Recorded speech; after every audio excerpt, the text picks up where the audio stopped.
Assalamualaikum students, how are you? You will be fine, I hope so. So today we'll discuss chapter number 1 topic time measuring instrument.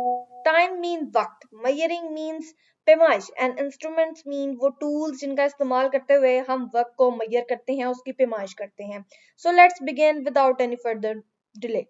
Stop watch क्या है? Stop watch वो instrument है, वो tool है जिसकी मदद से हम अपने वक्त को मैयर करते हैं, उसकी पैमाइश करते हैं. पहले जमानों में हम सैंड क्लॉक का यूज करते थे. ये आपकी साइड बॉक्स में बना भी हुआ है सैंड क्लॉक. ठीक है, ये किस पे कंसिस्ट करता था? सैंड के.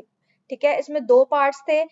जब हम सैंड फर्स्ट पार्ट में डाल देते थे, जब तक वो दूसरे पार्ट में कन्वर्ट नहीं हो जाती थी उतना हम उसको टाइम ड्यूरेशन को मेजर करते थे. जब तक वो दूसरे पार्ट में कन्वर्ट हो जाती उतने में वो टाइम अप हो जाता था, मतलब वक्त मुकम्मल हो जाता था, जितना वक्त आपने किसी इवेंट किसी भी टूल को मेजर करने के लिए दिया होता था. अंडरस्टूड? सो ये बहुत ज्यादा एरर था, इसमें बहुत ज्यादा एरर के चांसेस एक्यूरेट नहीं था. सो दैट्स व्हाई हमें स्टॉप वॉच को इन्वेंट करने की जरूरत पेश आई. That was why we used stopwatch to measure the duration of an event. ठीक है, स्टॉप वॉच का यूज क्या है आप इसे हाईलाइट कर लें. This is the use of stop watch. इसको आप हाईलाइट करें.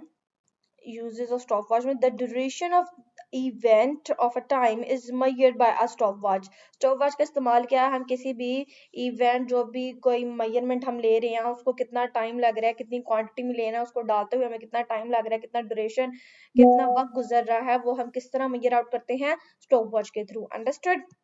It consisting up of two parts. ये दो पार्ट्स पर मुश्तमिल है. दो नीडल्स होती हैं. ठीक है, टू नीडल्स, दो सुइयां होती हैं. वन फॉर सेकंड, एक सेकंड को मेजर करती है, अनदर फॉर मिनट्स. एक जो सुई है इसके अंदर टू, दो सुइयों पर मुश्तमिल है. एक सुई क्या मेजर करती है? सेकंड्स को, और दूसरी मिनट्स को.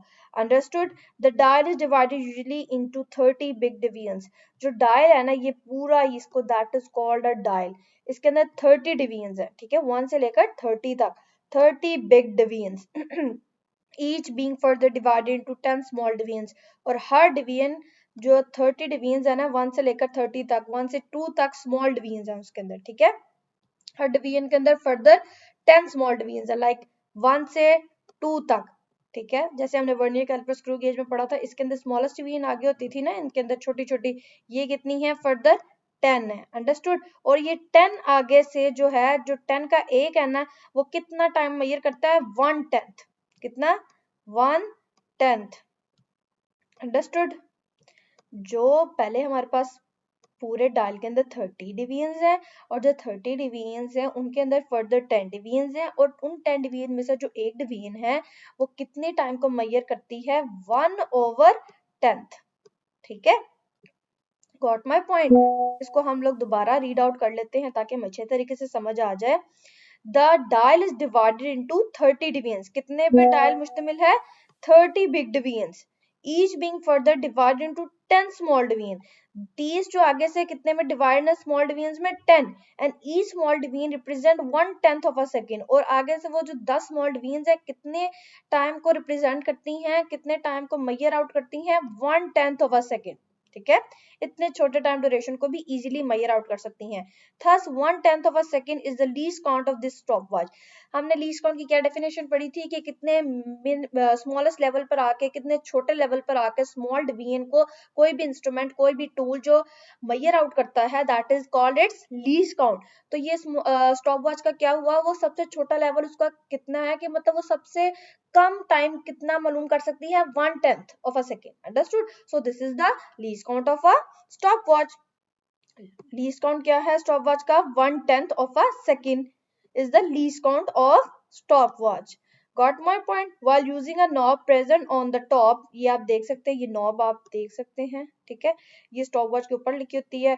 जब हम इसको फर्स्ट टाइम प्रेस करेंगे तो stopwatch स्टार्ट हो जाएगी, मतलब हमारा टाइम स्टार्ट हो जाएगा, वो मेजर आउट करने लग जाएगा टाइम. जब इसको दोबारा पहले हमने जब स्टार्ट किया फर्स्ट प्रेस में, ये स्टार्ट हो जाएगा. ठीक है, देन जब हम इसको सेकंड प्रेस देंगे ये स्टॉप हो जाएगा. अंडरस्टूड? सेकंड प्रेस में स्टॉप हो जाएगा, और जब हम थर्ड प्रेस इसको करेंगे तो ये दोबारा रीसेट हो जाएगा. फर्स्ट स्टेप में क्या होगा, इसको थोड़ा सा हम लोग हाईलाइट कर लेते हैं. फर्स्ट स्टेप में हमारे पास ये स्टार्ट होगा, सेकंड स्टेप में क्या होगा? ये स्टॉप होगा, और थर्ड स्टेप में क्या होगा? रीसेट होगा. ठीक है, फर्स्ट में स्टार्ट एस में लिख रही हूँ, ठीक है, टी के साथ स्टार्ट हो जाएगा। सेकंड जब हम इसको इसी डायल को इसी नॉब को प्रेस करेंगे तो वो क्या हो जाएगा, स्टॉप हो जाएगा। एस पी लिख रही हूँ उसके लिए मैं, अंडरस्टूड। और जब हम इसको थर्ड प्रेस करेंगे तो ये रीस्टार्ट हो जाएगा, आर मैं उससे रिप्रेजेंट कर रही हूँ, रीस्टार्ट हो जाएगा, ठीक है, इसी नॉब को 3 दफा प्रेस करने से। Got my point. सो यहाँ पे लिखा है while using a knob pressed on the top of the device is pressed। इस नॉब की मदद से जो कि कहाँ प्रेजेंट है, जहाँ कहाँ पे पाई जा रही है, टॉप पे, बुलंदी पर, एट द डिवाइस के ऊपर उसको प्रेस करेंगे, उसे दबाएंगे। This result in the starting of the stop watch. जब उसको प्रेस करेंगे फर्स्ट टाइम तो ये क्या करेगी, स्टार्ट कर देगी, वॉच को चला देगी, वो मेजर आउट करने लग जाएगी स्टॉप वॉच टाइम को। The same knob is again push to stop it.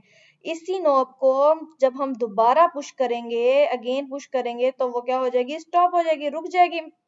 After noting the reading, the same knob is again pressed to bring back the needles to the zero position।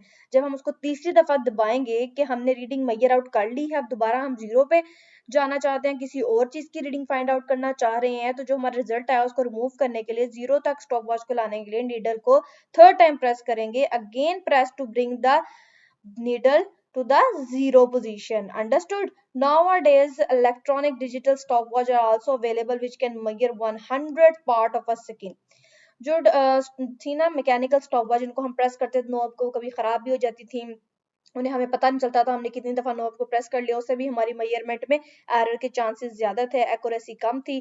So that's why हमने digital stop watch हम आजकल use करते हैं, electronic stop watch जिनको कहा जाता है, जो 100 पार्ट ऑफ अ सेकेंड तक हमारे टाइम को मेजर आउट कर लेते हैं। ये आप देख सकते हैं, ये डिजिटल स्टॉप वॉच है, ठीक है, ये एक्यूरेट मेजरमेंट देते हैं हम। एक ही बटन होता है ये नॉब स्टार्ट करने का, जो राइट साइड है स्टॉप करने का, और जो लेफ्ट साइड है वो रीस्टार्ट करने का होता है, हमें पता होता है।